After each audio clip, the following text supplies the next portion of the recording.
기도로 시작하겠습니다. 하나님 아버지, 오늘도 말씀으로 하루를 시작합니다.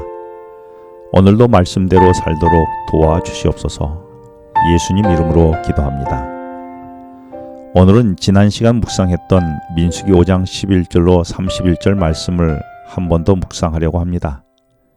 지난 시간에는 배우자에 대한 의심의 문제를 중점적으로 묵상했다면, 오늘은 그 의심의 문제를 믿음의 신앙 공동체로 확정하여 묵상해 보겠습니다. 그래서 확인되지 않고 증명되지 않은 의심의 문제를 어떻게 다루어야 할지를 생각해 보는 오늘이 되길 바랍니다. 이스라엘 백성들은 이제 싸움에 나갈 만반의 준비도 마쳤습니다. 그리고 각자의 역할도 잘 분배가 이루어졌지요. 이제 그들은 각각의 맡은 일들을 잘 해낼 것이었습니다. 그런데 이쯤 되어 점검해 보아야 할 한 가지가 있었지요.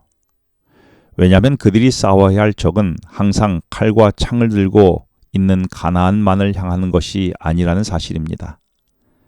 사단은 내부의 분열을 통해서 스스로 자멸하도록 하기도 하지요. 그래서 외부의 적보다도 가정의 분열을 통해서 이스라엘 전체를 무너뜨릴 수 있다는 사실을 우리는 기억해야 했던 것입니다. 그래서 가나안과 맞서 싸우기 전에 가정에서 그리고 내부에서 일어날 수 있는 문제를 점검하고 해결하는 법을 배워야 했던 것입니다.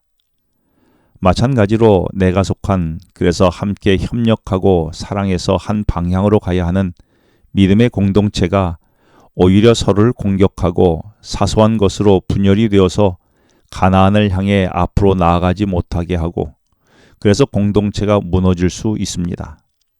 사단은 이것을 원했던 것이지요. 내 가정은 건강합니까? 그리고 내가 속한 믿음의 신앙 공동체도 건강합니까? 사단이 외부의 공격만이 아니라 내부의 문제로 내가 속한 가정과 믿음의 공동체를 무너뜨리는 그 계획을 나는 알고 있습니까? 사단이 가정과 믿음의 공동체를 파괴하기 위하여 가진 탁월한 무기는 배우자나 공동체 안에서 서로에 대하여 의심하게 하는 것입니다. 공동체가 하나 되는 일의 기본은 신뢰이지요. 그런데 신뢰가 무너지면 결혼 관계도 공동체의 결속력도 깨지게 됩니다. 그런 의미에서 의심은 가정과 믿음의 공동체를 위협하는 가장 큰 적입니다. 드러난 죄는 용서를 구함으로 해결될 수 있지만, 의심은 그 결과가 정확히 드러나기 전까지는 속으로 감춘 채 증폭되어서 관계를 더 멀어지게 합니다. 그래서 하나님은 오늘 본문에서 29절에서 배우자의 의심을 해결하는 방법을 만들어서 서로의 신뢰를 회복하기 원하셨던 것입니다. 나는 그동안 정황만 갖고 상대를 의심해 본 적이 있습니까? 후에 내 판단이 틀렸던 적도 있었습니까?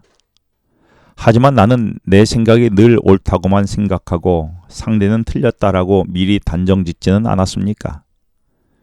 그래서 상대를 정죄하고 내 생각만 옳다며 고집하지는 않았습니까? 당시 기본법에는 배우자가 외도했을 경우 사실을 확인할 수 있는 증인 2명 이상이 필요했습니다. 그런데 의심의 문제는 이런 증인도 증거도 없이 무작정 혼자 의심만 하게 되고, 심지어 내가 의심되는 것을 마치 사실인 것처럼 주위에 유포하며 가십거리로 삼아 이야기를 하게 됩니다. 그러다 보니 공동체는 혼란해지고 급기야 둘로 나뉘게 되어서 더 큰 문제만 생기게 되는 것이죠. 그러므로 이 문제는 속히 해결되어야 했습니다.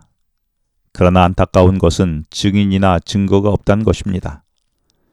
내가 속한 공동체는 의심으로 시작되는 문제가 이제는 의심을 넘어 이미 상대를 정죄하기까지 이어지지는 않았습니까? 그래서 나를 동조하는 측과 상대를 동조하는 측으로 분열되지 않았습니까? 그래서 혼란해지지 않았습니까? 하나님은 이 문제가 속히 해결되기를 원하셨고, 그래야 밖의 적과도 싸울 수 있으셨습니다.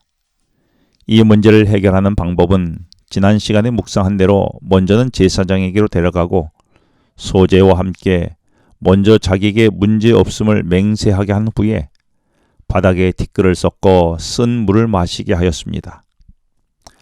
그런데 여인에게 간음의 혐의가 있으면 이 쓴 물은 양성 반응을 보여 그녀의 생식기관에 손상을 입혀 더 이상 자녀를 낳지 못하게 되었지만, 그녀가 무죄하다면 그녀에게 아무 일도 일어나지 않을 뿐만 아니라 그녀는 오히려 생식 능력이 활성화되어 임신될 것이었습니다. 하나님께서 이렇게 하신 것은 자신이 맞다고 생각되며 의심하는 남편 앞에서 이 문제를 해결하는 분은 오직 모든 것을 아시는 하나님뿐이란 사실을 밝히 보이시기 위하여 시각적 자료를 사용하신 것입니다. 그리고 이 문제에 대해 사람의 생각과 의심으로 판단하지 말고 하나님께 문제를 맡기며 하나님이 해결하도록 하라는 것입니다. 그래서 유한하고 편협한 사람에 의해서 문제 해결을 하지 말고 소재의 예배를 통하여 하나님께 맡기라는 것이지요. 나는 문제 해결을 주로 나의 생각과 추측에 의하여 판단에 따르고 있습니까? 아니면 모든 문제의 정확한 답을 알고 계시는 하나님께 맡기고 있습니까? 어떻게 하는 것이 맞을까요? 때로는 답이 아닌데도 내가 원하는 대로 결론을 내지는 않았습니까? 정확지 않으면서도 내 판단을 따르기보다 하나님께서 개입하여 해결하도록 맡겨야 우리 공동체가 건강해지지 않을까요? 기도하겠습니다. 하나님 아버지, 의심의 문제를 내 판단과 생각이 아니라 하나님께 맡겨 하나님의 개입으로 건강하고 앞으로 전진하는 믿음의 공동체가 되게 하여 주시옵소서. 예수님 이름으로 기도합니다. 지금은 개인 기도 시간입니다. 오늘 주신 말씀을 묵상하면서 주어진 기도 제목과 개인 기도 제목을 놓고 기도하시겠습니다.